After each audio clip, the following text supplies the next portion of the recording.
आप देख रहे हैं NMT न्यूज और आपको रखे सबसे आगे।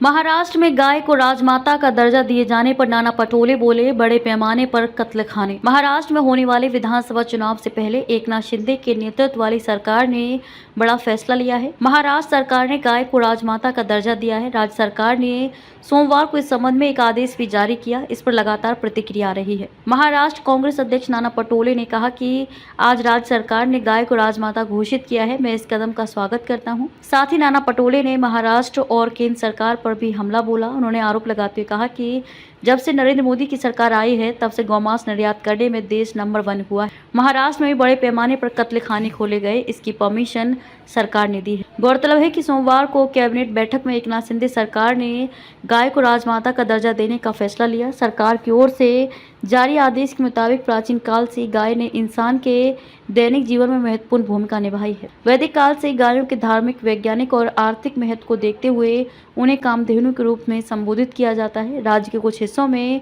देसी गायें पाई जाती हैं। इसमें लाल कंधारी, देवनी, खिल्लार, डांगी और गवलाऊ नस्ल की गायें शामिल हैं। आदेश के अनुसार हालांकि देसी गायों की संख्या दिन प्रतिदिन कम होती जा रही है। कृषि में देसी गायों के गोबर और मूत्र के महत्व को देखते हुए इनकी संख्या में गिरावट चिंता का विषय है। इसमें कहा गया कि किसानों को देसी गायों को पालने के लिए प्रेरित करने को सरकार ने यह फैसला किया है।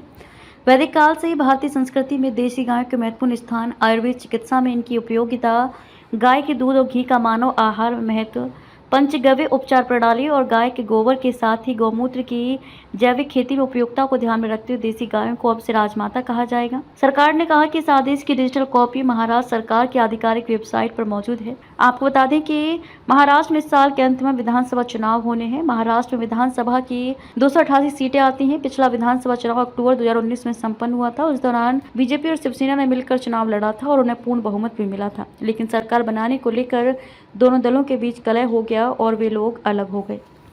कह रहे हैं कि आंध्र में सातवें हैं और यहाँ पर जो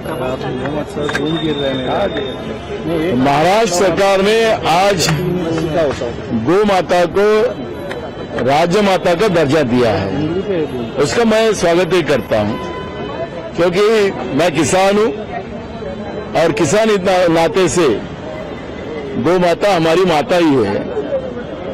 लेकिन चुनाव के मुद्देनजर रखकर ये ऐसा निर्णय सरकार ने लिया है, तो इनमें दिखाने के दांत और खाने के दांत अलग लगते हैं। जब से नरेंद्र मोदी की सरकार देश में आई तब से अगर अपना देश एक नंबर में कहाँ आया होगा दुनिया में, तो गौ मांस निर्यात करने में हमारा देश एक नंबर हुआ है। महाराष्ट्र में भी बड़े पैमाने में कत्लखाने खोले गए, उसकी परमिशन सरकार ने दी है। केंद्र सरकार का धोरण जो गो मांस निर्यात करने का है वो भी बड़े पैमाने में है। तो चुनाव में इस तरह की बात, अभी एक कैबिनेट उनका बचा है, उसके बाद में उनको कैबिनेट भी नहीं ले सकेंगे। तो ऐसे जाते समय में ये निर्णय लेते हैं तो उसमें वास्तविकता होना चाहिए, उसमें राजनीति नहीं होना चाहिए। ये भूमिका कांग्रेस पार्टी की है।